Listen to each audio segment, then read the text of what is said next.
Honda's introducing a new word, summerbration. Use it as a noun, like, I picked up a 2017 Civic with 0.9% APR at the Honda Summerbration sales event. Or a verb, I'm summerbrating with KBB.com's Best Buy overall winner. Start your summerbration today at your Honda dealer. Visit your Metro Milwaukee Honda dealer today during the Honda Summerbration sales event. For more information, visit KellyBluebooks.KBB.com. APR financing offers available for well-qualified buyers. Offer excludes all hatchback models and Civic SI. See dealer for financing details. Blog Talk Radio. Good afternoon and welcome to the Thursday edition of Sim's Chat Corner. In case any of you are living under a rock, you would notice on Facebook that I mentioned that today's interview is going to be with not only none than the other, I should say, Milwaukee musicians, Bill White and Lorrie Jesmok. We're going to be on here talking to the both of them, both separately in terms of being musicians and, of course, equally together as being an acoustic duet. So I'm very excited to be hosting the both of them, so it should be a very interesting hour. But before I start with the two of them, there's just a couple of different things I want to handle from a business perspective, and that's in terms of the individuals who live in the Milwaukee area.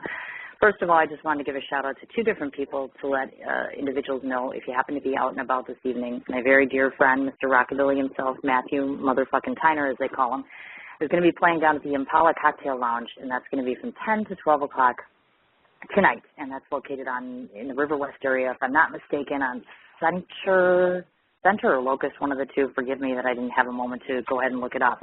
So you're going to want to go ahead and check him out. He is an acoustical solo this evening. Majorly importantly, my dear friend Scotty Barrett, who is part of not only Bad Boy, but a band called the U.S. Project, is going to be doing a stint this evening at 9 o'clock at Taylor's Bar. This is one of special significance to him this evening, of course, because a very dear friend of his had passed away very recently within the last week, unfortunately due to cancer. And so I find it necessary not only to post on my wall, but also to talk about it on my show, because I certainly am an advocate supporting my friends, especially those in live music. So if you get an opportunity this evening, it would be great, and I would appreciate it. I'll certainly be there at some portion in time this evening. Just maybe pop your head in and show your support for him. I would greatly appreciate that. I have just a couple of other 2 or 3 announcements that I wanted to talk about. First of all, tomorrow I'm going to be on the other sister station that I'm doing, which is Sam Crow Radio. To those of you that are unaware of how to find me there, that would be blogtalkradio.com, and that's a backslash with Sam Crow Radio all together, which is SAMCRO Radio, RADIO. So tomorrow morning, 10 a.m., and that's going to be Central Standard Time. I'm going to be hosting Sean Patrick Preston, who I'm very proud to say has just left Las Vegas with one of his introductions of his new clothing line. For those of you who don't know who Sean Patrick is, he is actually the owner and producer of Piston Clothing. Piston Clothing happens to be the largest manufacturer of Sons of Anarchy clothing that's out there. If I'm a smart woman, I'm going to talk to him very, very nicely, and I'm going to beg quite a bit that he gives me a cool kick-ass Sons of Anarchy t-shirt tomorrow. I'm thinking probably not, but what the hell, it's worth it. So definitely, you got some free time tomorrow, give me an hour of your time. Sam Crow Radio. We can also be found on Facebook, just as well as Sim's Chat Corner as well, selectively both named, of course, Sim's Chat Corner and Sam Crow Radio. As always, I wanted to mention before I forget that I welcome your questions, your suggestions, your comments. You telling me you hate my show, you like my show, who you want to see, who you don't want to hear about. Pretty much any kind of comment in general or anything that you want to talk to me about or tell me. It's always appreciated, because without your support and without you listening in, I wouldn't have a radio show and I wouldn't have anyone to talk to, and that would suck a lot. So I need you guys to give me some feedback, so please do. The last part of business, or actually the last 2 things. First off, for any of you that are praying folks out there, and I would greatly appreciate it, I have a very, very, very close, very dear friend of mine who I went to school with, Sheila Tyler Giovanni, whose mother very recently, as of 2:30 this afternoon, was having some very serious hip surgery, and so we are praying for her. I just left the hospital actually to rush home, and so my thoughts are with you, honey, and I love you very much. I would ask that you all send very good thoughts and prayers to her. She's an absolutely wonderful woman, and she's been through quite an amazing amount of hardship. So I would appreciate your thoughts and your concern, and your prayers are always needed, so thank you very much on that. Last thing I want to talk about is same business as usual. Very recently, in case any of you haven't been listening to my show, you know that I am in process of doing a documentary being produced on bipolar disorder. I myself, of course, have been a bipolar patient for 23 years, and so it goes to reason that if there was one project I would devote my time and my attention and my love to, it is In the last month or so, unfortunately, our one participant in the project I haven't been able to contact, and I fear that, unfortunately, she will not be able to participate any longer. So I am reaching out to my crowd and all my listeners to ask for your cooperation and for your help, if at all possible, with this. I'm looking for an individual who is in the Milwaukee, Wisconsin area. I need someone who's been diagnosed for at least 5 to 10 years as at least a bipolar patient. If you have other manifestations, that's perfectly fine. Whether you are medicated or not is fine. Whether you are in treatment or not is perfectly fine. I'm pretty accepting in that regard. But you need to obviously be an individual who is okay with being in a public eye, and an individual who wants to be on film and who wants to tell their story, not because they want popularity, but more so because we want to try to raise education and awareness and funds, hopefully, to try to defeat bipolar disorder. Especially in the Milwaukee area, I'm finding that our resources are very limited to individuals who are uninsured. And I want to make sure that there is some facility or some availability to individuals who don't have the option for treatment, or who are not diagnosed, or who do not have medication available to them. So if you know anyone, if you have any suggestions, my direct email is cin4251@gmail.com. Otherwise, you can send me a Facebook message, and my first name is Cindy. The last name is M-I-C-H. You can also send me a show page message, and that's again on either Sam Crow Radio or else on Cin's Chat Corner. And I usually check that pretty diligently, so anytime that you have a suggestion or any kind of anything relevant to this project, I'd greatly appreciate it. I'd like to get the filming wrapped up in the next 2 months. So anything that you could do for me, again, I would greatly appreciate it, and I certainly am very big on the advocacy of confidentiality. So we can certainly cover that when the time comes. So now that you're done listening to me ramble on and on about all of our usual company business, let's talk a minute about Bill and LJ. Bill White and Lorrie Jesmok are both on the scene here in Milwaukee as musicians. They both individually have kind of come together from different parts of the world, so to speak, and have kind of put their heads together to come up with a combination that I think is just nothing short of magical and extremely talented. I hold no bones in saying that I'm very proud of both of them, and I'm very impressed with them, and I'm very proud to say that they're my friends, and I'm very fortunate today to have them on my show. So I'm going to click both of them on here, and then we're just going to kind of go back and forth, and then hopefully we'll get a chance to play some of their music for you. So let's see if we can get on the line first. Hello? Hello. Hi, LJ. How are you? Hi, I'm great. Thank you. Wonderful. And now let's see if we can get Bill on the line. Yes, I am. Hi, Bill. Hello. How are you? I'm doing well, thank you. Okay, good. I'm going to start out by talking to LJ first, and I'll ask her a question, and then you can kind of just jump in at will, or we can kind of just, we'll see how it goes. How's that? Sounds good. Perfect. Okay, LJ, throughout history, I know that it's been said before that some of us who love music has derived from some form of either tragedy or life dysfunction or some form of chaos. Now, it's my understanding that your childhood had presented some challenges to you for which music had served an escape from such sad emotion that you were feeling. Do you feel, in your own personal opinion, that my statement is factual on the basis of your own life experience?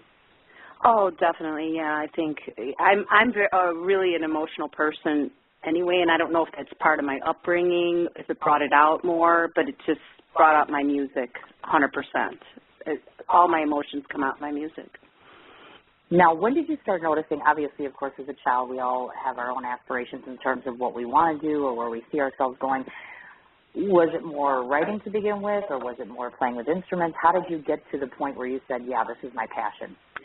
Well, I remember, like, being really little, and I would just make up songs and sing, make up words and music, you know, just kind of make up a tune. But I never had any, you know, musical instruments or anything that I played.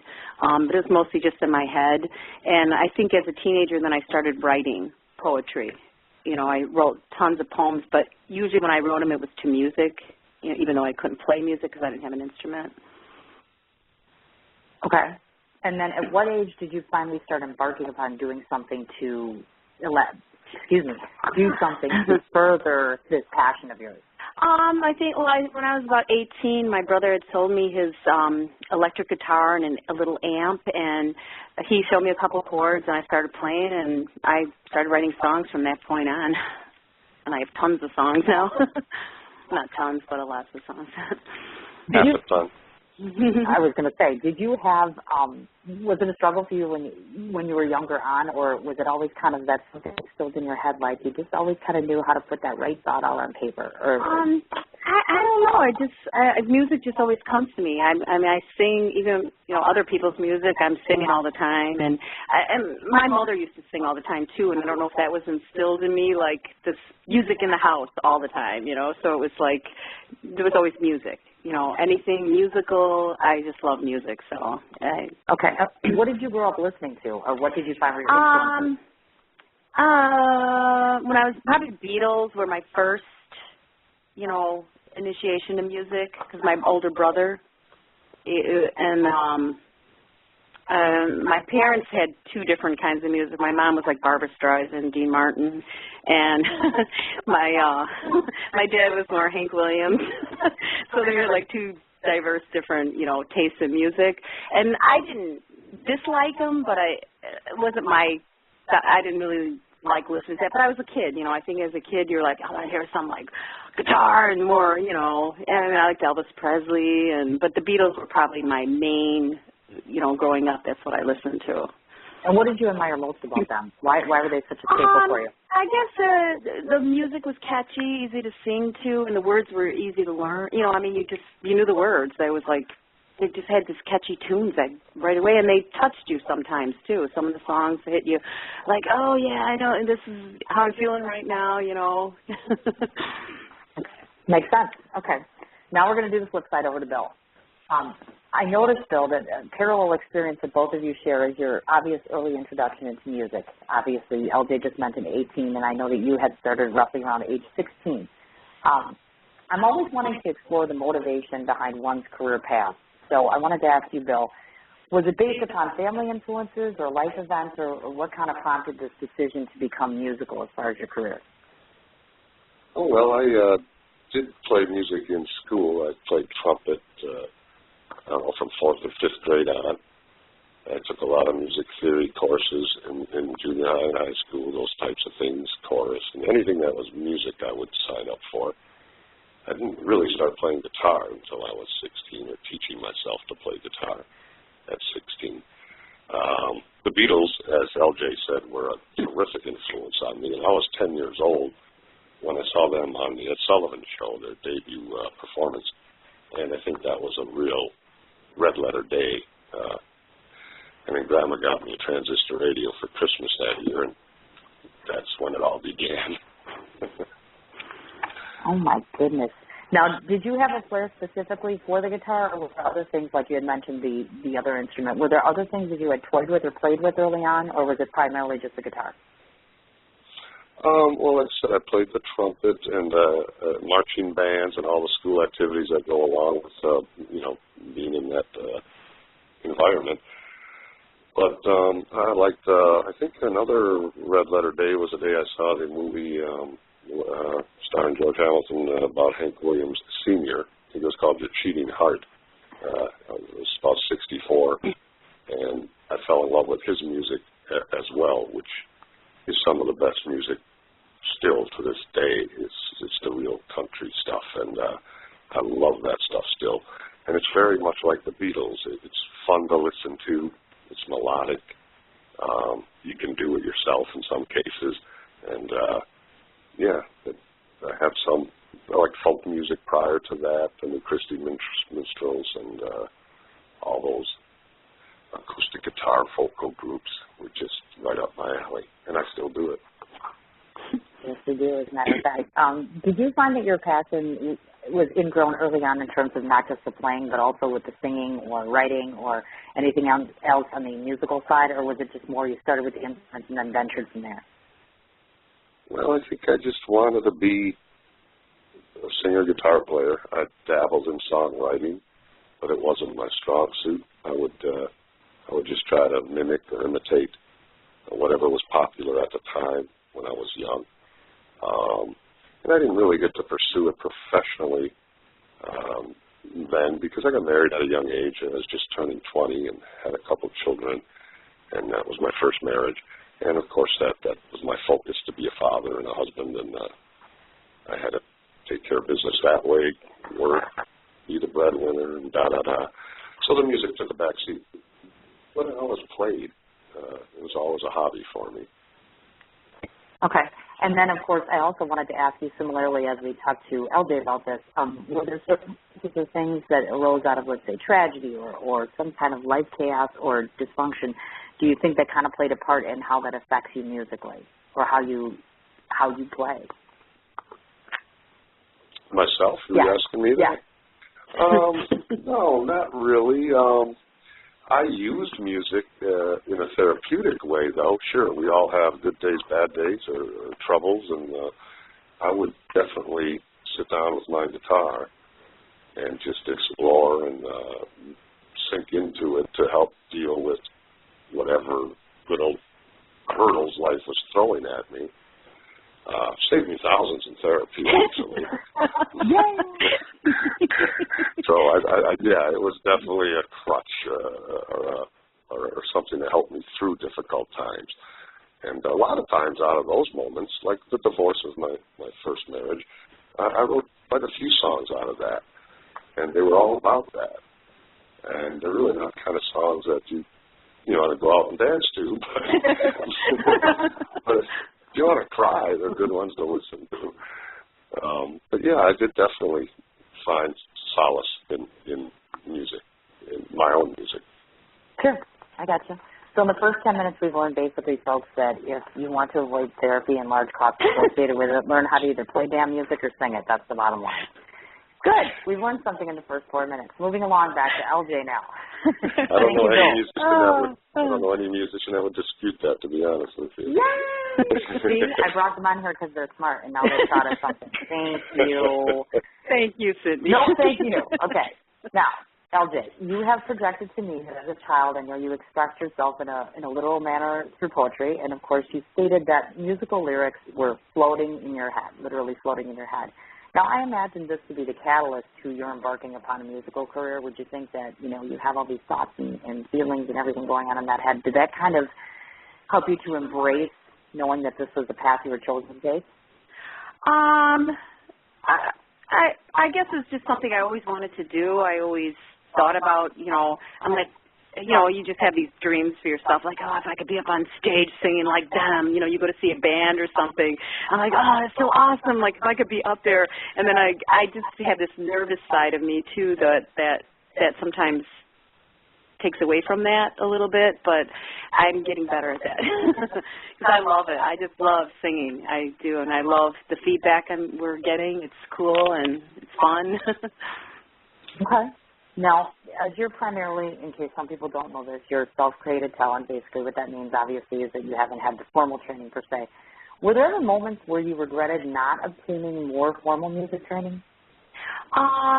Well, yeah, I'd have to say yes, because there's some stuff I can't do on the guitar. It's like, oh, I wish I could play, like, lead to this. I have to do it to my mouth, with my guitar. It's like, there's just different things in piano. I bought a keyboard like a year and a half ago, and I'm trying to learn that, and I could do the basic chords and do a little bit of movement, and my son plays, and I watch him. He's like, all over the keys. I'm like, oh, my God, if I could just play what I have in my head, that would be so awesome, because my head is so much more sound than I can project because of what my knowledge is, my experience. I have to interrupt you, but I've heard her play piano, and we have a few songs that we do on piano, but we haven't really brought that out yet. She accompanies herself quite well on piano, so don't sell yourself short there, LJ. Gotcha. Just saying. Well, and that poses me to ask the question, obviously. Do you think that at some point in time, especially with embarking upon new ventures and doing, far more gigs and being more active and out there, do you think that you might entertain the idea of going out and getting some kind of training relative to music? I guess if time and money would allow for that to happen, I'd be open for it. But it's just I work a full-time job, and I have other expenses and stuff. I don't know. I mean, it's one across my head, definitely. I got you. So if I got you right, basically you're in Milwaukee, you're a musician, and you don't make six figures. So no. basically you've blown my vision in my out of brain, hell. I do. In my dreams. Okay, I got it. So you're not a Carrie Underwood, or you're not one of those girls that are out there and you're making all this money with flashy costumes. And, yeah. No, but okay. she does kill on a Carrie Underwood song. Yeah, I do. Carrie Underwood. Yeah. I was going to mention that, but okay, folks. So there you go. She doesn't make a whole lot, but she sings a Carrie Underwood song, and she dresses really good because I'm looking at her right now. Oh, so it looks pretty cool, folks. But, okay, so basically now you don't need therapy if you're a musician, and you're going to be broke. But you will have a passion. We're learning a lot, folks. This is exciting. You come on my show, you learn That's the definition. Things. That's the definition of a musician right broke, here. Yep. Passion, not needing therapy. This is good. And maybe somewhat addictive personality to certain things. How funny is that? Now, I guess what I'm curious to ask you all day before I switch over to Bill is, with being self-taught, just exactly, what are the challenges of that? I mean, how do you just pick up a instrument, per se, and just learn it? Do you know what I'm saying? To be honest with you, I really don't know. It's just like, I'm serious. I learned a couple chords, and then I kind of move my fingers a little different, and it's more in my head, the melody. So when I'm singing, might not come out in the guitar so much, but it comes out in my singing. Does that make sense? Like there's more that comes out of my voice than comes out of my guitar, because I can sing different notes. So you can play 4 basic chords, but your voice can project 3 times that, because you can change the tone and level and everything. So I guess it's probably more in my singing that I can bring out more of my sound that I want. So then would you say it's been more instrumental to work with, let's say, fellow musicians, for instance, that have maybe had more experience in playing, et cetera, and has that kind of balanced you out a little bit in terms of that? I haven't really worked with a lot of musicians, but, with Bill, he does, because there's a couple of songs I've taught him my songs to play, and he's actually, he tends to get to the countryside of that little country. And I'm like, no, Bill, that's not how it goes. And we practiced one of mine where I can do the bongos, and then he can play, and he's actually doing really good on it. Yeah. So, yeah, it helps so much because I don't have to concentrate on this part of the song and this part of the song, and it helps me just focus on my vocals, you know what I mean? Okay. So if I'm hearing you right, you complement each other very well. Yes. Okay, good. Sure. Point well taken. Check. Another one. Good. I guess they belong together with some finished energy that they have. So cool. So now we're going to do the flip side, which is Mr. Bill White. We're going to talk a little bit. I know that Terry White had played dual roles in your life as being obviously family, your cousin, and more or less kind of a first teacher from a musical standpoint, if I understand it right. That's right. From your recollection, maybe what are some of the more profound teachings that he passed along to you that have served to maybe help to polish your abilities as an entertainer? Terry was responsible for teaching me much of what I do on guitar to this day, finger-picking style. He would come over for dinner back in late 60s, and him and my dad would sit around and talk politics, and I was about 16, and I would just sit there and, listen, because I wasn't really that involved. And when dinner was over and they were done bashing Richard Nixon, we would go up to my room, and Terry would teach me some guitar stylings, and I just looked up to him. I didn't have a brother. I had 2 sisters, so I kind of looked at him like a big brother, and he was very patient with me and kind of got me rolling at a young age. And then we both, of course, went on to live our separate lives and raise families. I had a couple of them for me and a couple, not one for him. And we hooked up again about 3 years ago and started doing it all over again, and actually formed a band with Terry and his sister Karen, and called Audacious White Noise, and that's been a lot of fun. It's a little quieter right now because I've been concentrating on the Bill and LJ. I'm sorry, also known as LJ and Bill duo, and this has been so much fun, and we've been received so well, and it was something we kind of just threw out there to see if it would stick, and it's sticking, and we're going to keep sticking with it for as long as people want us to. Now, if I were to ask you the one thing that distinguishes, would you say, Terry's playing as compared to yours, what would you say? The curiosity. Terry was diligent about, he's been playing a long, long time, and he continued to play all the years since we were young, and he was teaching me. He had several bands through the years. He's recorded several CDs. He's written a slew of good songs that he's published and copyrighted, and we're still doing some of them. So it's been more of a side career for him than me. I spent a couple decades just being a dad and a husband and, playing softball on Thursday nights and stuff. But when we became empty nested a couple years ago, I realized I had a small window and I wanted to jump through it and see what I could do. And that's where I'm at right now, still finding that out. Okay, I wanted to actually touch on that, so you led right into Audacious White Noise. Just to those of you who don't know, obviously, this is, as Bill was mentioning, a family collaboration where you have a bunch of family members that come together, and they just bring together a grand collage of music veterans, with the end result just being nothing short of musical heaven, in my opinion. I've been very fortunate enough to be able to see them on a different number of occasions, and I think that each and every band member just brings something very different to the table, not only just in a particular style and how they dress and in personality, but just musically speaking. I think it's a very well-blended combination, in my own personal opinion, rather.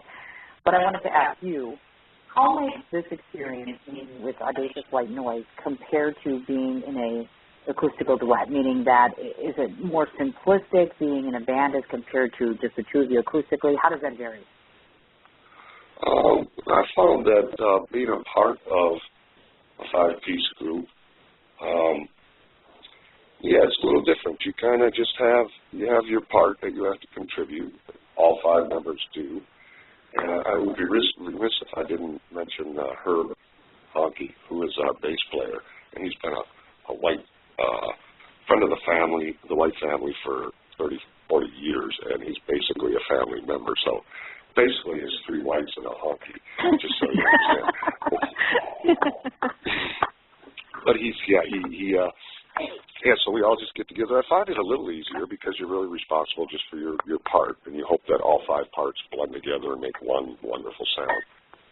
Now with LJ and I, two of us play guitar on many songs, and seem to understand her music, and I'm able to complement what she does real well, and it's fun. And sometimes she takes the guitar off, and she'll just say that I'm responsible for all the instrumentation there is.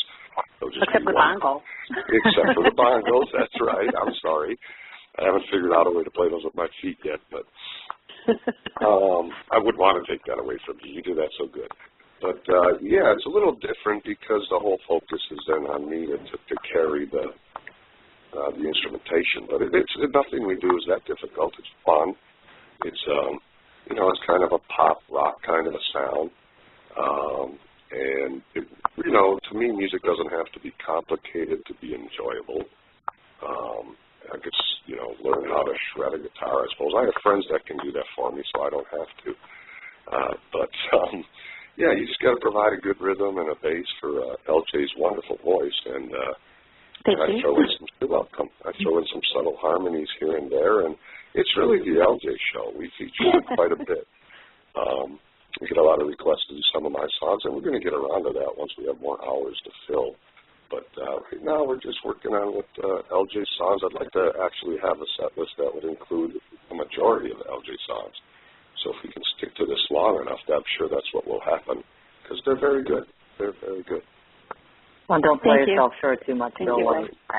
As he is being so very gracious and complimentary to LJ, as she deserves, of course. But I don't want Bill to sell himself too short, obviously, because there is no I in team, obviously. So collectively, with the both of you here and present, and cognizant of each other's abilities and complementary to each other, you would not be half as successful or half as good as you are, just so you know. I agree.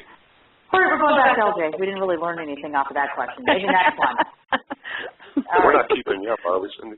No, I'm doing just fine. Take it go, Porky. I am so excited. I was so nervous about doing this interview, and it's going rather well. Isn't it? I think we're doing well. Good. I think we're managing, right? We're doing okay. My first interview. Ooh, I seem to be breaking in a lot of virgins this last month and a half. There's been 3 other people, and then I get to have, I'm so excited, piece that I want to take away from the interview for 30 quick seconds.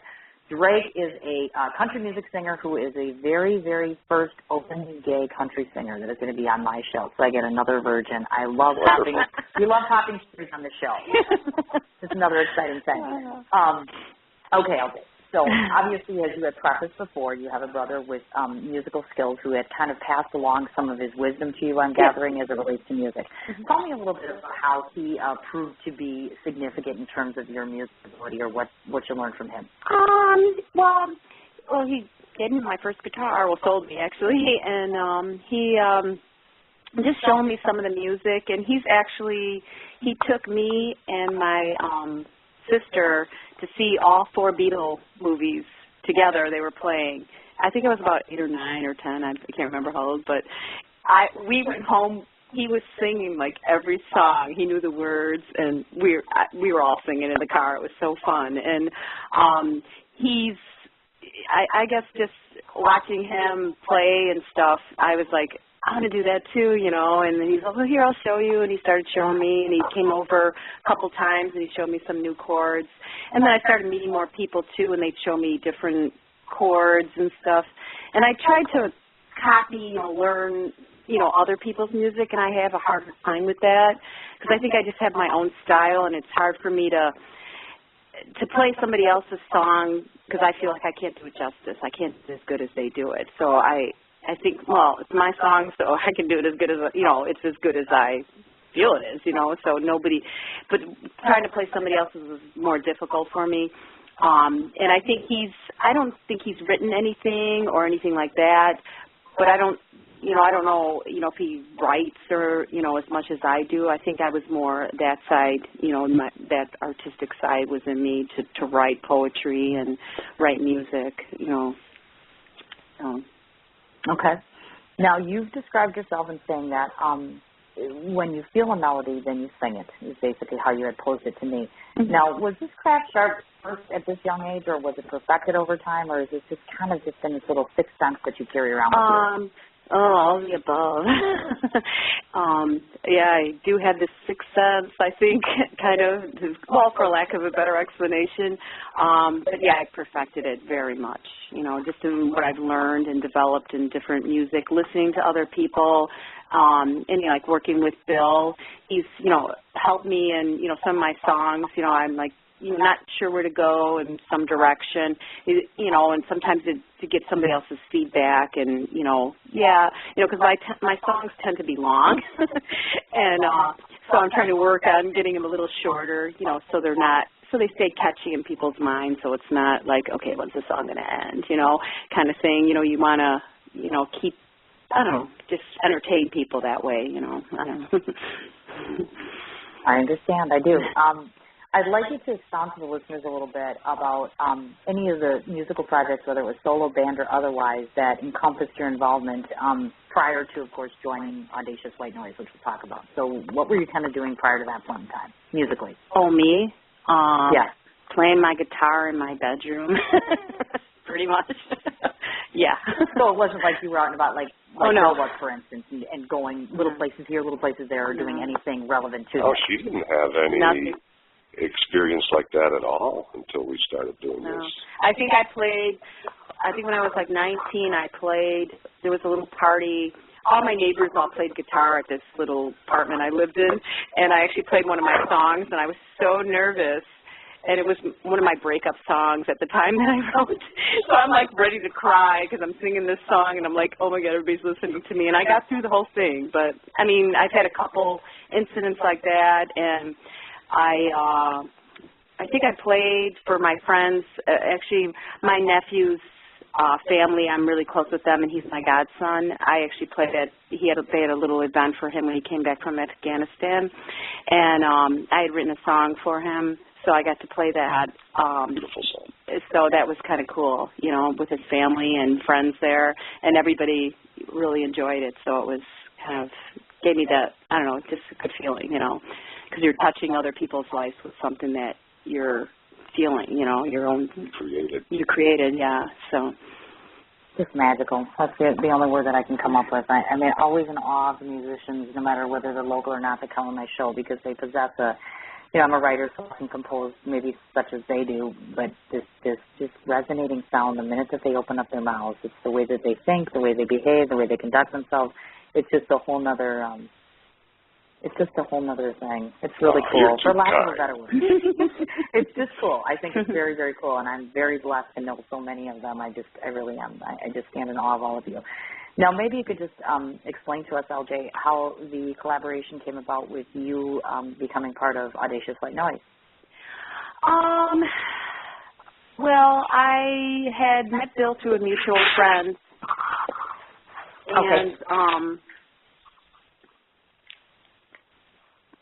and we and he had heard a song I had written, and he just thought it was just very good, and he's like, I want to hear what else other songs she has. So he came over, and I played some other songs I had written, and he was very impressed. He said, well, you have to come and see my band. I'm in a band with my cousin.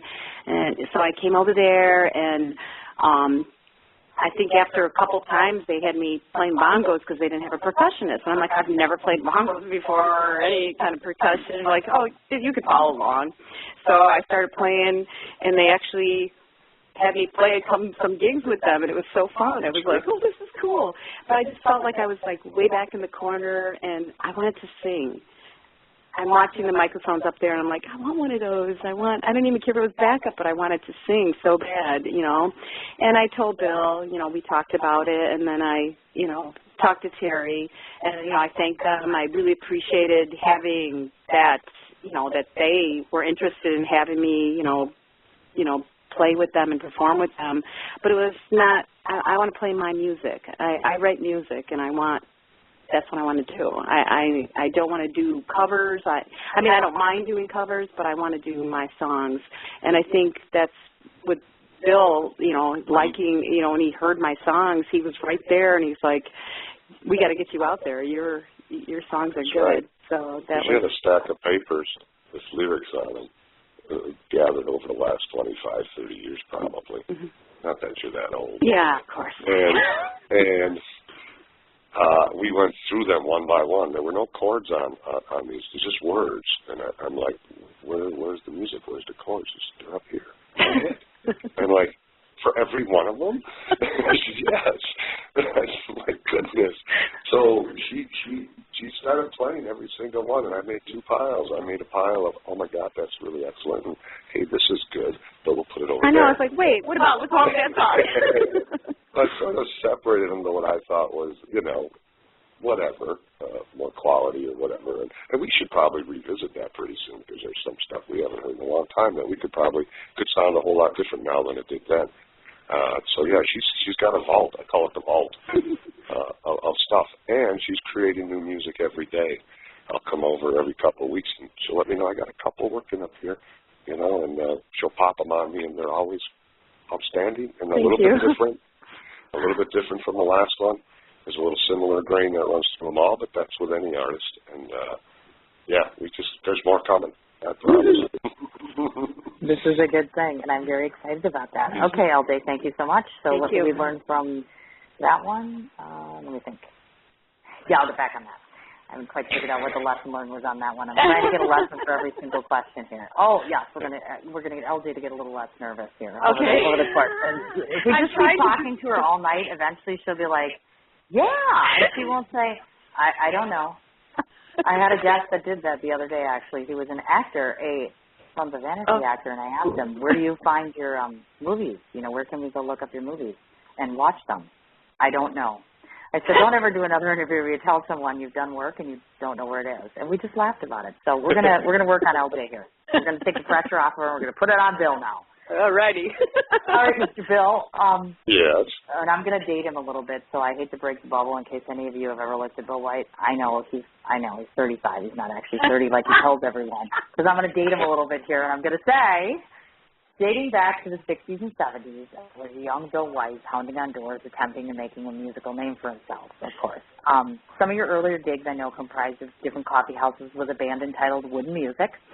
And then thereafter, you had some solo efforts that you've been doing at Numero Uno's Pizza, which is on the east side here, and then, of course, the Ground Round location.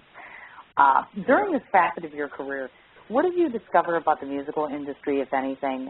Any lessons learned? Were there periods of discouragement due to, I don't know if you ever had that feeling of, I just want that instant success, you know how some musicians talk about, I just want my name out there, that sort of stuff?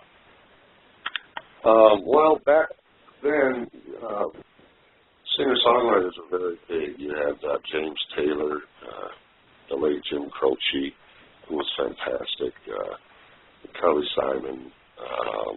You know, that kind of music that we were doing, or I was doing, was popular. It's what people were listening to. And today it's considered somewhat folky, but then it was mainstream. And, I remember that James Taylor album that I first bought, the name escapes me, Slim something or other, was fantastic beginning to end. And I tried to emulate them, and I just wanted to be like that. Not only try to write songs that sounded like that, but do their songs as well as I could, which is kind of what I did back then. I did a lot of Cat Stevens, and so, you know, you're soloist with a guitar, that's pretty much all you have.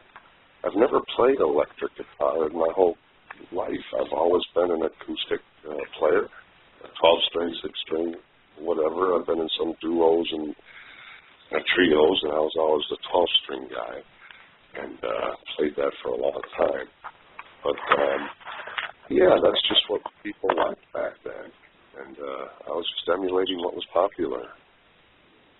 Do you think, in your opinion, and this, of course, again, is because I am not a musician, but I'm always interested to ask this, nowadays I'm finding that it's more stringent for different venues, et cetera, especially us here locally, to be able to find outlets for musicians to be able to play. Did you think it might have been easier back then? Were there more opportunities available for a musician, do you think?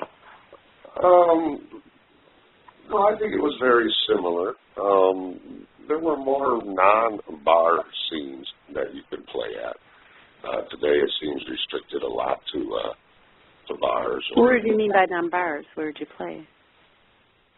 Pardon me? What do you mean by non-bars? You know, I mean, it didn't have to be, you know, there was the Ground Round restaurants, for I example, see, okay. pizza joints, and there's some of that coming up again now. But really what happened in the mid-'70s was disco. And most of the bars and establishment where you would bring a good band into were hiring a single DJ to play records for their customers. And it was a sad time. And a lot of musicians were put out of work. There were very few places that we could go. Fortunately, we're a city of festivals in the summertime in Milwaukee is the best opportunity. Milwaukee is great. Yeah, for music, and that's really our season, I guess you could say. And there's many opportunities where if you can get into the right places to play your songs, especially for bands. And, you know, single acts, it's a little different. There's a lot of places you can shove us into a corner. And just as long as I'm playing, I'm happy. I don't care. Listen to this. Who wants to shove these guys in a corner? Give me a break. Has anybody ever listened to these guys? Yeah, right. Like, they'd walk into a room and you could shove them in a corner. First of all, they're too damn loud. I got to tell you, they always make an entrance when they come into a room, so you know that they're there. And there's just something that just screams hippie about Bill White that I can't tell you. I have to say that you would have to recognize him in any room wherever you go. So this whole shut up and in a corner thing just is not going to happen. Just throwing that out there. So now, before we go back to Nerdist LJ, which I'm sure she's not by now, because we've been doing this for I don't even know how long right now. I'm having too much fun to notice. Tell me just a little bit about Wooden Music, what that is all about, what you guys did musically in terms of what genre, that sort of stuff. How long were you with them? Sure. I had met a friend of mine named Paul, and he had hair down to his belly button, I think. Long, black, thick hair. He's a small-statured guy, but big in heart. And I just thought he was the coolest thing in the world. And he played guitar, and we hit it off. We didn't have cars or money. I'm not sure how I think we put an ad in the paper or something, and we found a couple other girls named Carol. They were friends, Carol and Nancy. So the four four of us got together and started doing BG tunes, Mamas and Papas, anything with 3/4 part harmony. We would play anywhere. We never really were able to get paid for it, I don't think. I mean, I remember we had business cards. Paid booze. Just give me a drink or two and we'll sing. I'm good. We'll sing for booze. Yeah.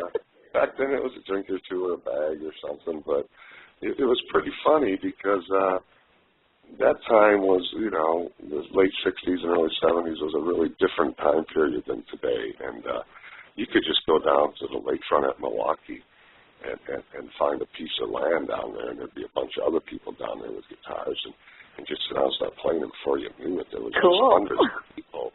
And that kind of stuff I miss. And we didn't have cars. I remember Paul and I wanted to go somewhere once, so we had our guitars in hand, and we were standing on the street corner hitchhiking, which you could do back then. And we got picked up by a limo driver. Oh, no. So when we got to our destination, we were getting out of this limo, and everybody thought we were some big shot or something, So we went with it for a while until we were discovered. But discovered that we weren't big shots, I should say. But, yeah, those were fun days. I'll never forget them. And it's not like they've reached any apex yet. I mean, Jesus, I think LJ and I, this is probably one of the best opportunities for me to be successful at music of all the, prior projects I've had. It's this one right here with LJ. Oh, thank you, Bill. Oh, man, it's just so much fun, and it's not work. And people are so nice to us, and we seem to be received well, and her songs are great. And I want it to keep going forever. Thank you. You're welcome. Oh, it's enough to make you want to throw up, isn't it? Like they say on each other. It's just like, oh my God, it resonates sickness. Oh. Good thing I know them and like them. Oh, otherwise I'd be nauseous right now. Okay. LJ, it's your turn again. Okay, Let's see how she does this time. Ooh, a lot of pressure here. Let's try and make this an easy question for her. Is it fair? Let's try this again. Now they got me nervous. Is it fair to state that most of your songs are produced with the intention of maybe either offering comfort or to stir some sense of emotion in a person? Would you say that's accurate? Yes, definitely. I think every song I've written has been from some emotion or some experience, and sometimes it's not even mine. It's something I see somebody else experiencing, and it touches me, and I just put it into words and music, and yeah, I would say definitely. Do you find that you're triggered by certain elements or certain things that are things that are close to your heart, per se, that you would rather be writing about or continuously meaning? For instance, I always say that country music is not only shit-kicking music, but it's suicide music because it's always sad.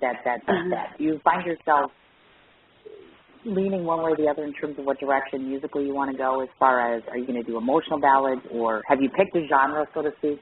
I would have to say, because I'm kind of, I guess for lack of a better term, I'm kind of ADD with music.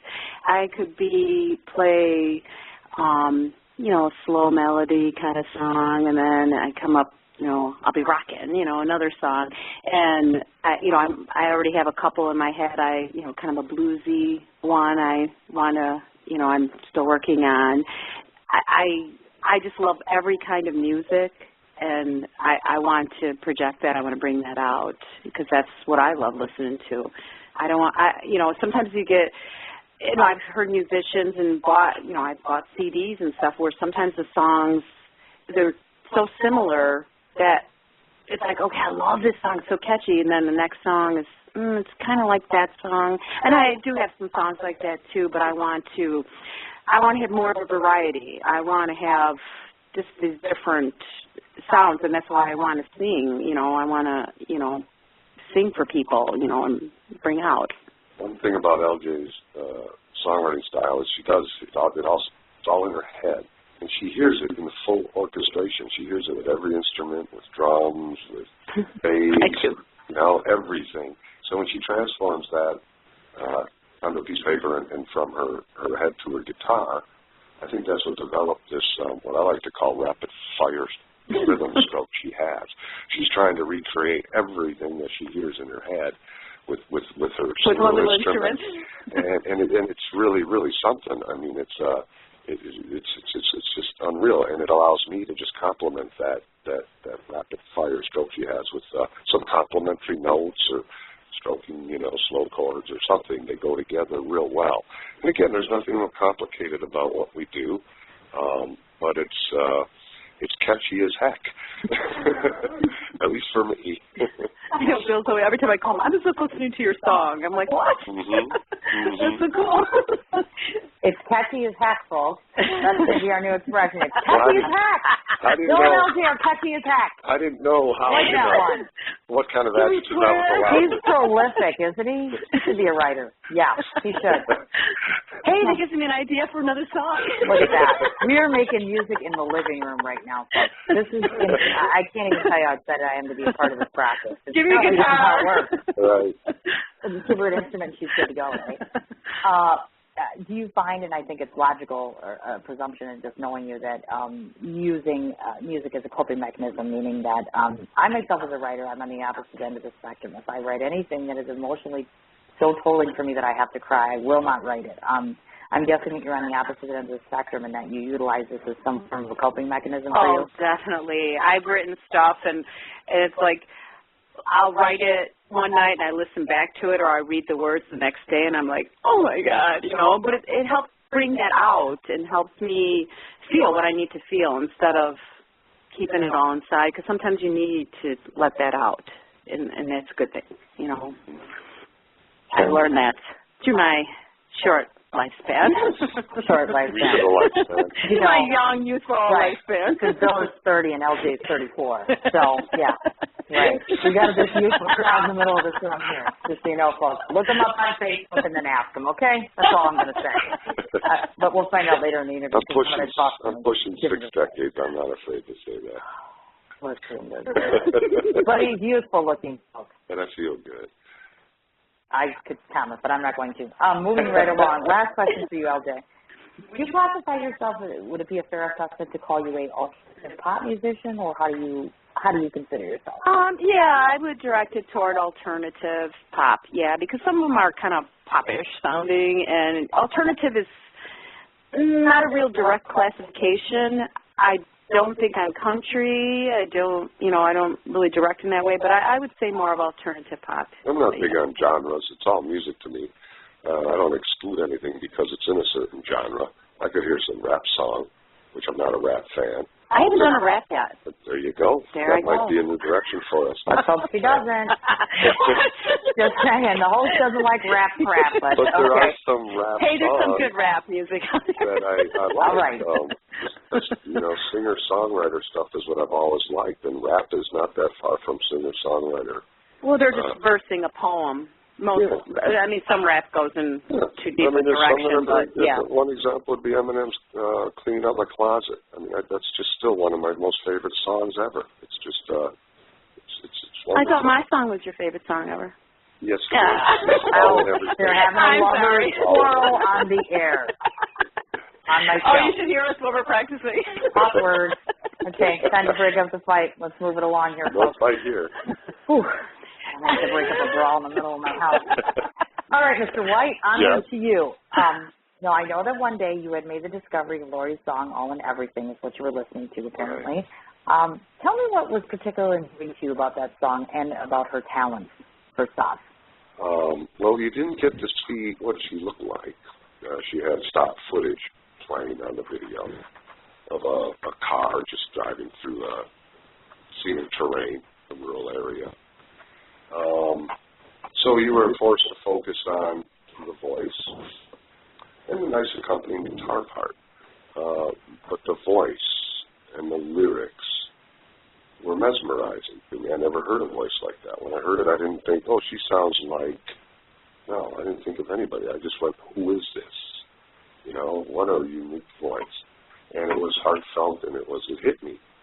And I listened to it over and over and over and over and over again. And I still do.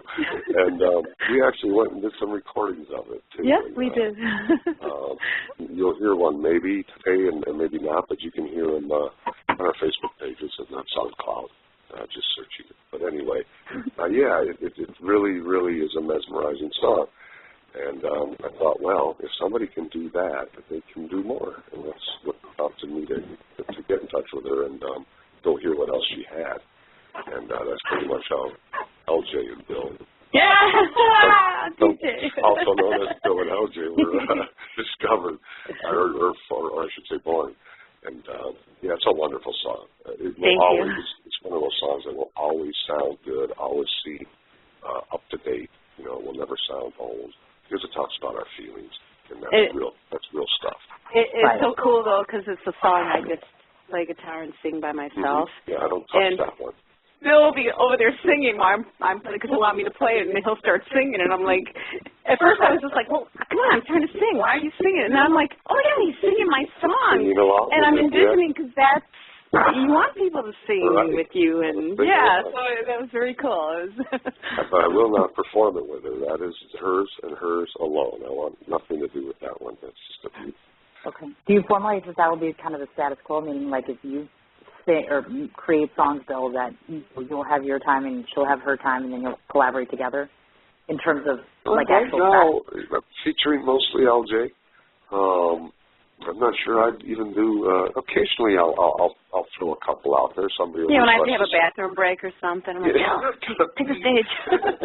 But I think we might even do, work a little bit more on some of the stuff I do. But really, it's pretty nice the way it's going right now. I just love playing LJ songs and being accompanying her on her tunes and other tunes. We do some covers pretty well, too. We do some covers that, some Beatles songs I'm not sure I've ever heard anybody do before. And Beatles are always fun. That's fun as well, yeah. Very fun. We like to tease each other up there, a little bit of a Sonny and Cher kind of thing. And it's not rehearsed. It's just all impromptu. I think it's how we deal with our nerves or something. But it's fun. You're nervous ever? Okay, you're nervous. Yeah, I was going to say.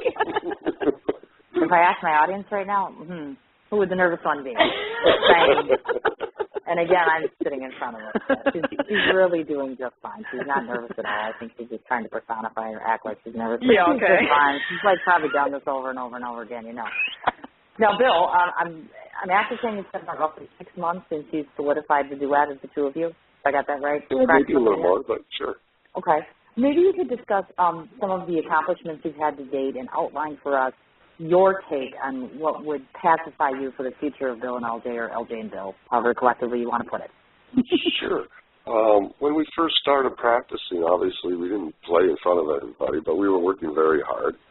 And every once in a while, a friend of mine, Harry Diamond, who's your best friend, his wife would have a party, these little hostess parties, and she asked us to come play once. And we thought, well, this would be a good way to find out, how we're doing and how we would be received. And we'd play in front of a half a dozen or 10 people or something. And boy, it was way more crude than it is now. And we were received real well, and everybody was liking it. So we thought, that's encouraging. Let's go practice some more. And we'd go back and do another one of those, and we'd hear, oh, my goodness, you guys sound so much better than last time. Yeah, I know, constantly. So we go, okay, let's go practice some more. So, it was just, a slow progression of successes, however small they were, but they encouraged us to keep on going. And I don't know. It gave you more confidence, too. Yeah, that too. And that's something I kind of lack. Well, you're doing better. So I don't know if there was one big thing that's happened for us yet. I guess a lot of things are. I mean, starting to play for bars. Starting to get paid to play. Hosting open mics. Sharing the stage with some of the best musicians in Milwaukee. Yeah. Those are all highlights at this point for us, just to be included with the likes of those people. And the good feedback we're getting. We have a booking coming up this summer on July 20th. We're going to do 2 hours on the classic rock stage at Fort Fish Day. I mean, I think that's amazing. Oh, my gosh, I know. You could have never imagined something like that 6 months ago. I know. So, we got a lot of work to do, but we're having fun doing it. And they're on Sim's Jack Corner, which I think is probably like the biggest accomplishment they've had. Oh, I know. Because if they didn't score this, where would they be? Jack Corner? Oh, my God. What a horrible oversight on my part. And this is what I call a friend. But I was saving that for the end, Sim. I was saving that for the end. Y'all saved the best for last. And thank you so much for inviting us. Seriously. Yes, that's correct. Oh, my goodness seriously. gracious. I think we all know that Cindy's a huge advocate for Milwaukee music. I'm very, very proud to say, before I forget to mention it, and I will probably at the end of the interview, Bill and LJ are going to be at Anthony's on Jefferson tomorrow evening, and please help me because I can't remember what time it is tomorrow night. 8 o'clock. 8 o'clock. I will be actually stopping at Anthony's on Jefferson for the first time this evening because they are such an advocate for local music that I've agreed to partner with them to have an interview on my show because I'd like to provide cool. I'm very big on providing exposure to anyone who helps musicians and helps the artists in the area to keep the music alive. So I think Gina are just the dearest people. Oh, they are. That's what I'm hearing. So I'm very excited to just kind of pop my head in there and say, hey, so I think, if I'm going to go in there and take the trip down there, y'all can take an hour or two to take your happy little asses down to the bar tomorrow night to Anthony's, even if it's just for an hour, just to say, hey, I listened to that radio show, and I just want to check them out. I want to see what they're like in person. I want to see how balanced they are. I want to see if she's going to be LJ playing, if LJ's going to be nervous playing. She's making me nervous. Wow. She's taking over the show, folks. A little worried here. All right, we're going to LJ now. Oh, no, I thought it was my last question already. No, we're not finished with you yet. Okay. Now, LJ, I wanted to ask, you carry a musical repertoire of basically 30 songs, I would say, there. Mm-hmm. Certainly must gain you some respect in the musical community, I'm guessing, because when a person walks around and they're able to compose that kind of material, I think that's impressive, of course. I'm interested to know what your personal favorite song is, and additionally, the most difficult piece in your eyes, meaning the one that you had the hardest time with composing. Well, I think I've just recently finished a song. It's called Torn by the Sacrifice, and I just love singing it. I feel I played it several times live, and I wasn't nervous. Some songs I'm more nervous because I'm like, am I bringing this out okay? Am I doing my best? Or I are just people going to like it? I just feel the song is, I don't know, I like it, and I feel conceited because I like my song, but I just love singing it. I love the sound, I love the feelings that it brings out and projects, and I don't know, the melody and everything. The hardest song, I'm actually I haven't finalized it, but I'm in the middle of writing a song I've been probably working on for over maybe a year, 6 months, a year. And I have a loved one very close to me that has, how do I put this, difficulty. How do an affliction of some sort? An affliction. I'm not allowed to word it. Sorry. And this song is about that struggle and that he's involved with. And I played it for other family members had heard it, and I had one family member that couldn't even listen to what I had written so far because all the emotions that came out of her from hearing it. And then I thought, I don't know if I can perform this because it's so close to my heart. It's a very one of my children actually. And see, I'm getting emotional just thinking about it. But that's probably. But it's a song I feel is probably a good song to bring out to other people that are experiencing that same thing. That it might touch them and be something that might give them comfort, I hope. Oh, so it's your favorite and the most difficult, if I had you right? Huh? Is it your both favorite and most difficult? Both? What do you mean? That song? What? Well, that was the most difficult one, I think she said to me. Is that also if I were to ask you, out of all these songs that you've composed, would that also be classified as your favorite, or do you have a particular favorite? Well, Torn by the Sacrifice right now is my favorite. That one is still, it's not final yet. The songwriter, the newest one is always your favorite. The latest one is always that'll get bumped off when the next one pops up. Although that new one I just did is pretty good. Right. Gotcha. Which one I just sacrificed? I don't know. I just love singing it. Yeah, we do have one in the ready to release. Yeah, actually, that's a good one. Still learning. I have one I just introduced to him maybe about a week ago, and song too. he just wants drums in there, and I said, "Well, I got some vocals for you here, some harmony."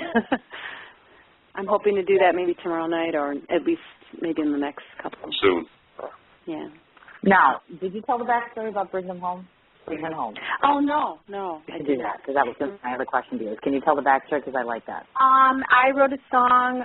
My nephew now he's in Germany, but he was stationed in Afghanistan, and I wrote a song. Actually, I just bought my keyboard, so I was just learning, different chords on there, and the song came out, and it was about Bring Them Home, and I had composed it, and I actually sent it to him, so he could listen to it, and he just thought it was just awesome. He was just like, thank you so much. But it was very heartfelt, and that song, because his family members all heard it, his uncle had put together some words emails that Brad's my nephew that I wrote the song for, that he had vented, and, just being in Afghanistan, all tough and all the hard, difficulties, and he put together this little poem. And he goes, well, I don't know if you can do anything with this, if you could put it to music. I heard your other song. It was, I really liked it. And so I did, and I recorded it and sent it back to him, after my computer took forever to download. But I got to sing it for him when he was on leave and his family, and it was so cool, just the feedback I got from everybody, and it was very cool. Yeah, it's a unique song because the lyrics are composed from things that Brad himself had said in email correspondences, and when I look down at these boots on my feet, I mean, it's And it was cool. He came up to me afterwards. He goes, I remember saying that. And you meant, and he's like going through the words of the song. He's like, I remember that too, And it was like, oh yeah. I mean, I didn't write the words, but they were his words. But it was cool that I put it to music that, and I don't know, that everybody could appreciate it. So it was it's cool. A good song. It's a real patriotic song in a sense. Even though we want to bring them home, I don't want to make it sound like we don't appreciate what they do over there. Yeah. But there is a human side to what they have to do. And, right. When they're family members, it's a little different perspective. Definitely. Mm-hmm. Very well put. She did not even say, I don't know once. Man, she's going to do. She's perfect. She can do like 14 more of these. Wonderful. All right, Mr. Bill, you're up. Some of the compositions between the two of you, Trying to Deceive, The Broken Ones, Not the One for Me, and Listen to the Song. Those are all LJ. They're not compilations between the two? No, she wrote all those songs. I wrote every single one of those. She's the songwriter. Now I'm really in trouble because I made a mistake. That never happens on this show, by the way. I never not researched properly. We do have one compilation. Compilation, is that how you say it? Yes. We have a song called Midnight Mirage that I wrote the lyrics for, and she put the music to. Okay, so we have one. Okay. It's a piano piece, so we haven't performed it yet. We haven't brought the piano into the act yet.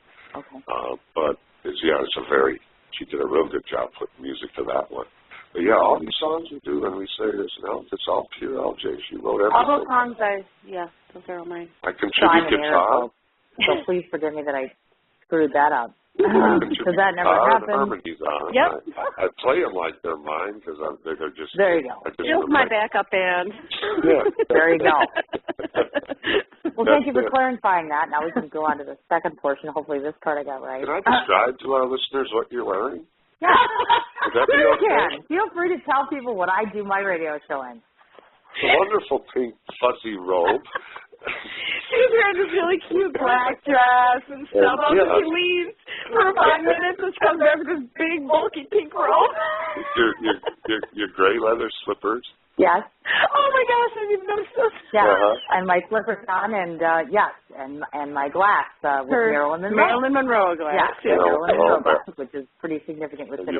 Yes, you look lovely. Well, thank you. And there is significance to wearing this robe. This is actually my sister's mother's robe. Her mother had actually given it to her, and she gave it to me. So there's significance. There's sentimental value.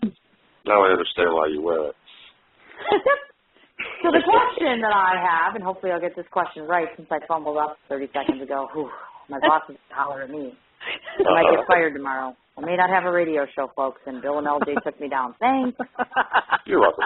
Okay, Bill, so paint a picture for us, meaning to the average listener who's obviously not a musician, as to how the process of writing music compares, meaning with being a solo artist as compared to a band, as compared to a duet as yourself. How is that process, the writing process? Because everyone has a different process per se. Writing a song? Yes, correct. I've written songs. We even have one that we could end up doing one of these days. We talked about LJ even singing it, but we haven't really worked that out. For me, usually it starts with a guitar riff, or a collection of chords that are fun to play, that connect themselves to each other. The hardest part for me, fitting the words in with that music. And sometimes I will write a poem or a lyric, and I still find it difficult to then do the reverse and add words to it. LJ seems to have a knack for that. I do it both ways. Yeah, sometimes I write the words first, you know? and then add music. Sometimes I do the music first and add words. Yeah. Yeah, it switches. It could go either way. For me, usually the music first, and then it's trying to fit words in there with it. And then to manufacture a song versus being inspired to write a song are two different things. For me, it's easiest to write a song when I'm going through some sort of trial or tribulation or difficult time or an emotional period. It's much easier for me to write songs out of that, or even happiness. Let's say I'm overjoyed about something. Sometimes the opposite emotion works too. But if I'm just like punching in at the office at 8 in the morning and, before I go home at 5, I need to write a song, like many people can do, I find that the most difficult. That's real tough for me. I have to have some sort of emotional connection to it. Now, it would seem logical for me to ask the question, obviously. Clashing.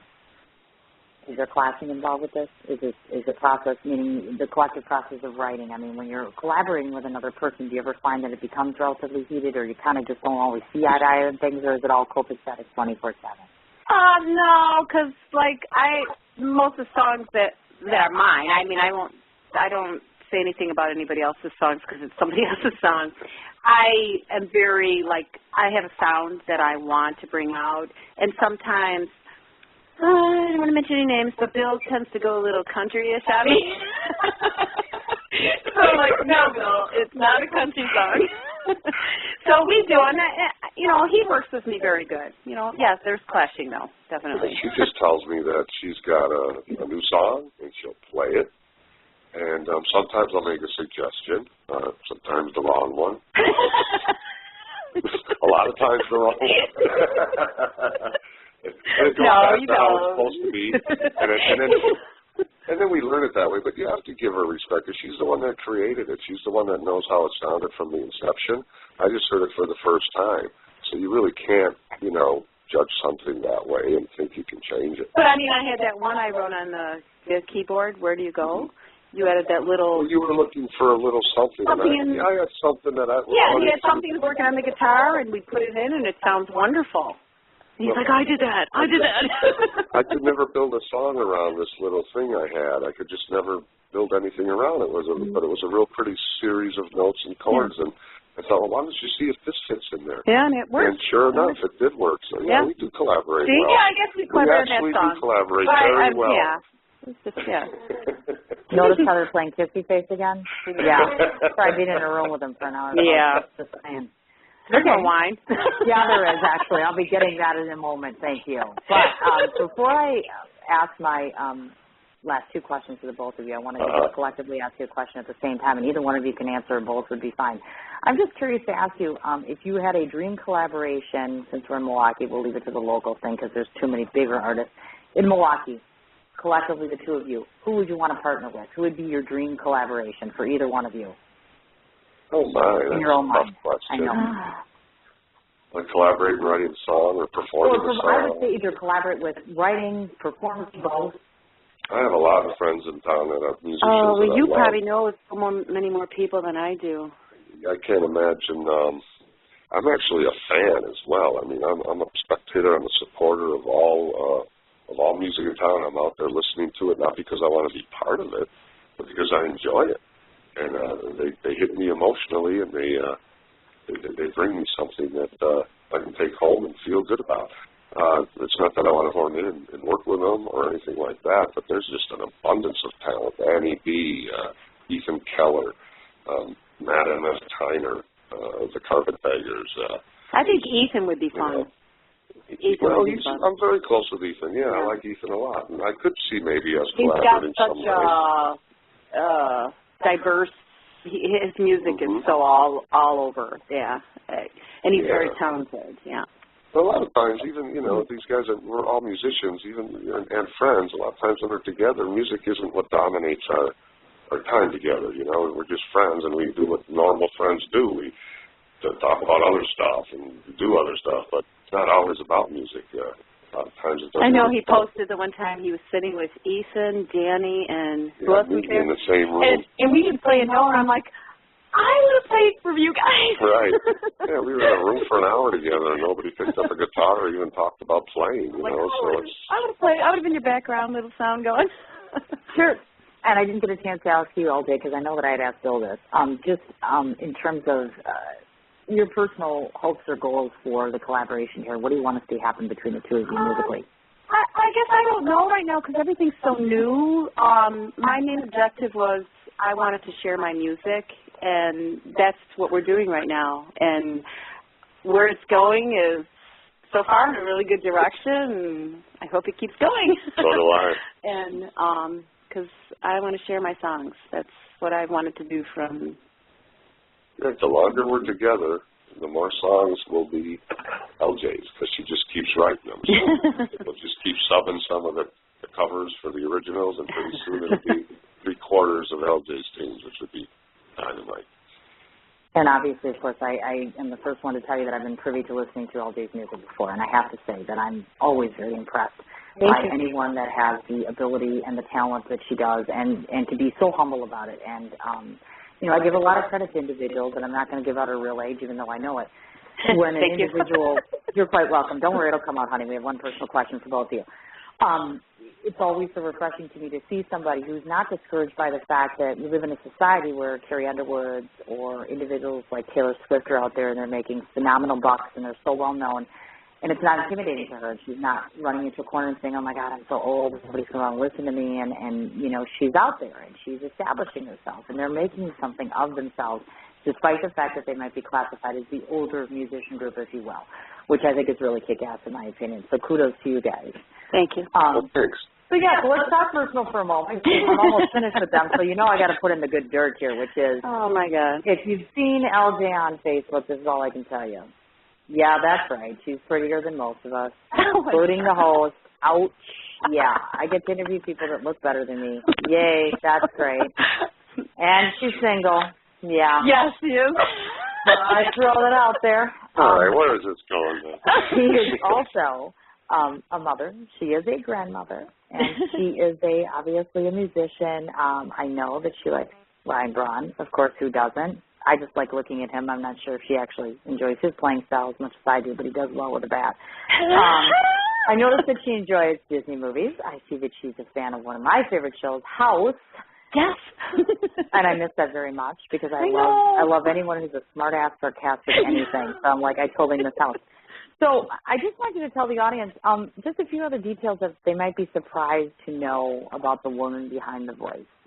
What's something about you that we'd be surprised to find out? Oh, I don't know. That I'm an accountant.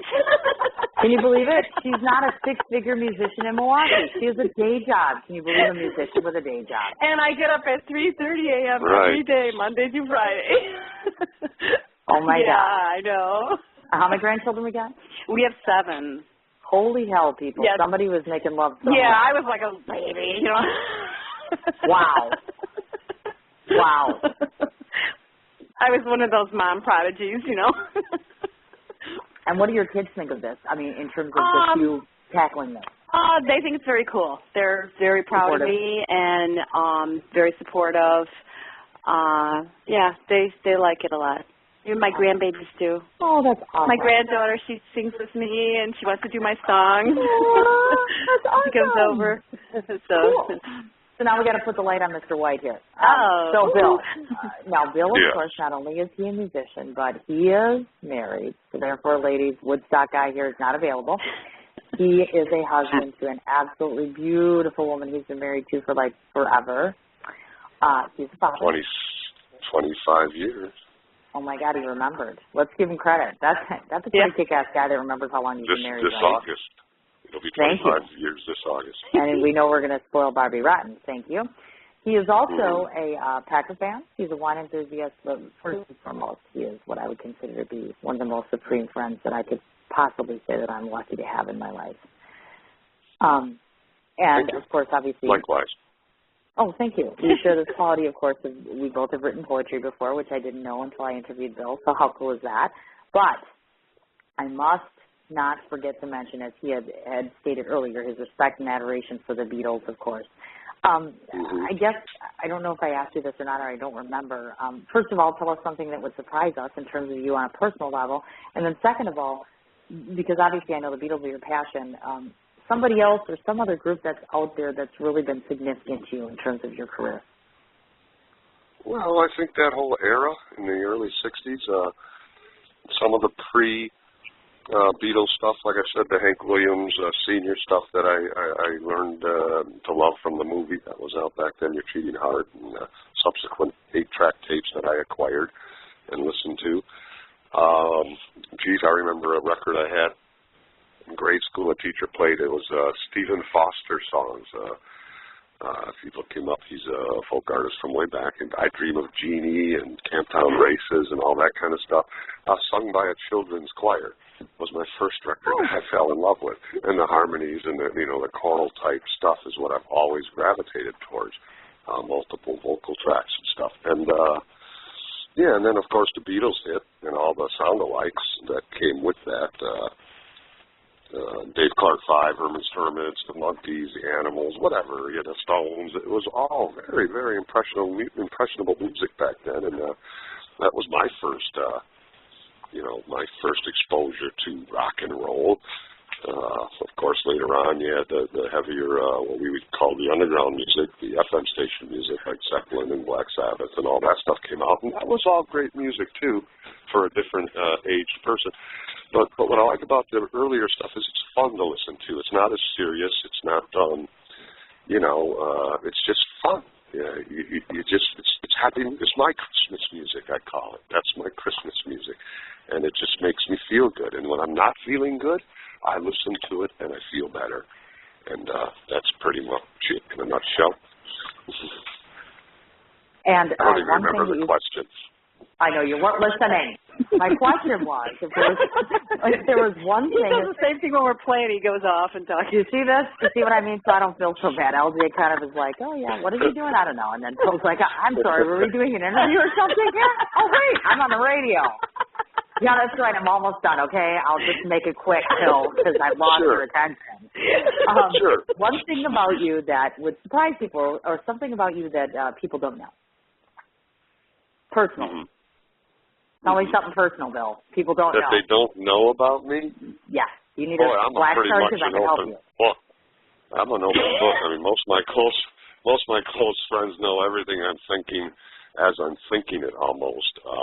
Sometimes to my detriment, sometimes not. But, I don't know that I don't think I have any deep, dark secrets, to be honest with you. I don't know. Maybe I wish I looked like Brad Pitt and I was 30 years younger, but those days are gone. That doesn't bother me at all. I'm not afraid of my age. I don't mind being the age I am. I'm 59 years old. I feel healthy. I'm having fun.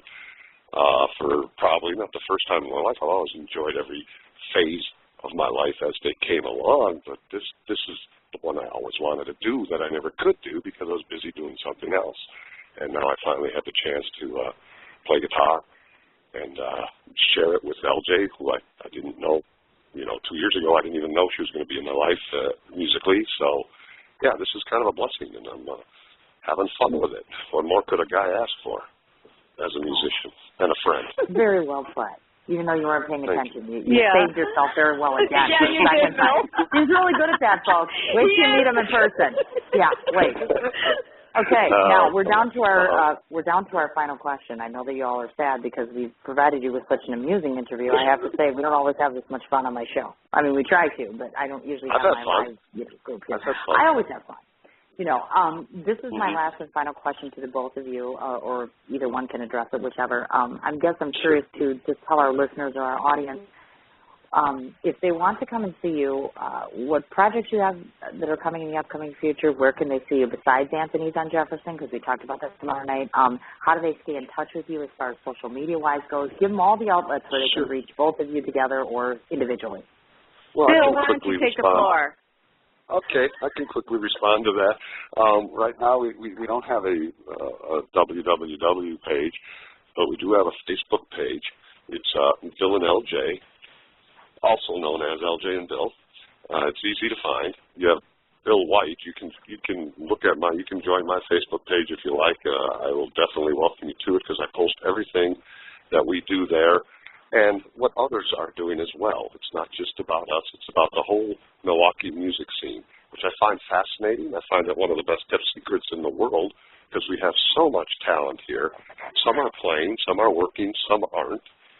As far as us personally, we've got Anthony's on Jefferson tomorrow, which we're really looking forward to. It's our debut there. It's a brand new club. It's only been a couple of weeks, owned by Rich and Gina, and they're two of the most wonderful people, and we are excited about that. And we will be back there in March on the 15th and the 22nd as well. And in between there on March 8th, I think we're going to be at Rocco's. On March 8th, we're going to be at Rocco's on a Friday night, and on April 12th, we're going to be at Rocco's. But all these things are listed on the Bill and LJ, also known as LJ and Bill page, under the events. So you can keep up with us there. And sometimes you never know where we'll pop up. Sometimes we'll show up somewhere playing guitar, and we didn't even know we were going to be there. So it could be somebody else's show. That's the one nice thing about our friends. They all welcome us to come up and share the stage with them when we're there, and I think that's great. And we do the same thing when we play. If any of our musician friends are out there and they come down to the show, we will definitely ask them to come up and do something for the folks because it's all about music.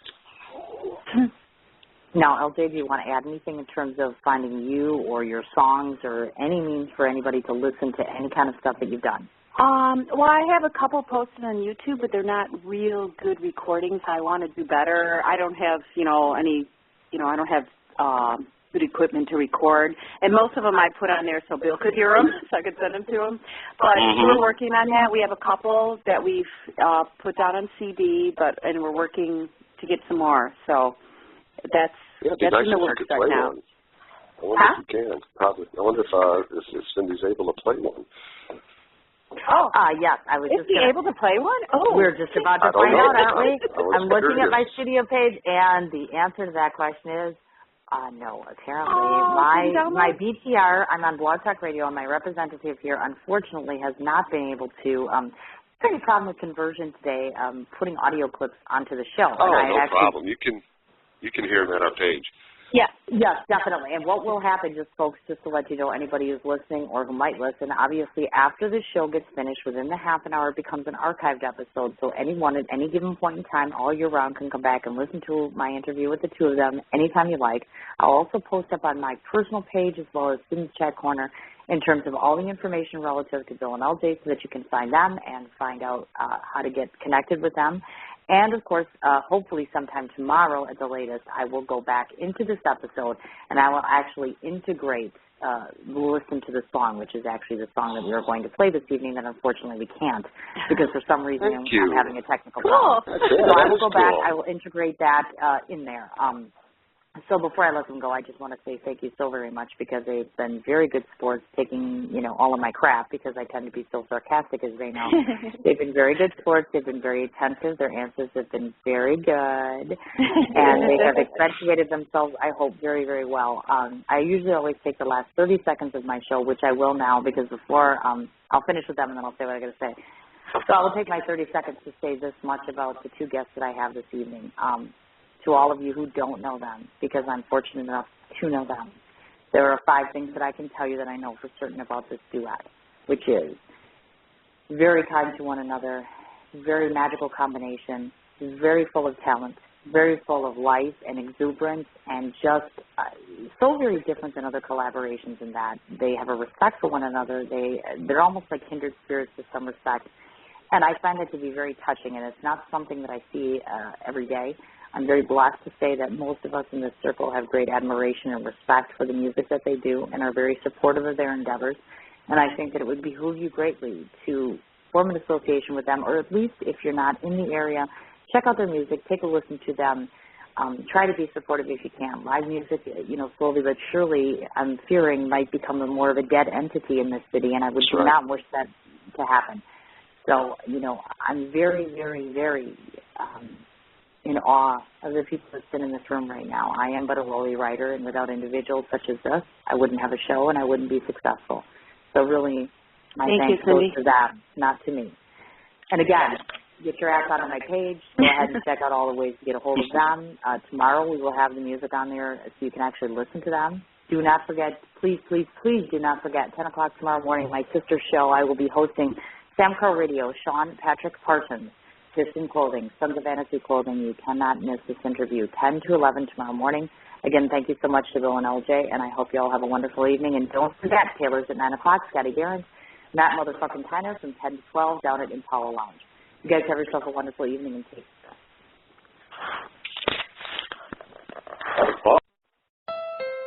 At Honda, we always look for ways to innovate. That's why we combined summer and celebration to create the Honda Summerbration sales event. You can combine 0.9% APR with the stylish Accord, a car and driver's 10 best. So hurry into your local Honda dealer for the Honda Summerbration sales event. It's amaze-tacular. Visit your Metro Milwaukee Honda dealer today during the Honda Summerbration sales event. Car and driver January 2017. APR financing offers available for well-qualified buyers. See dealer for financing details.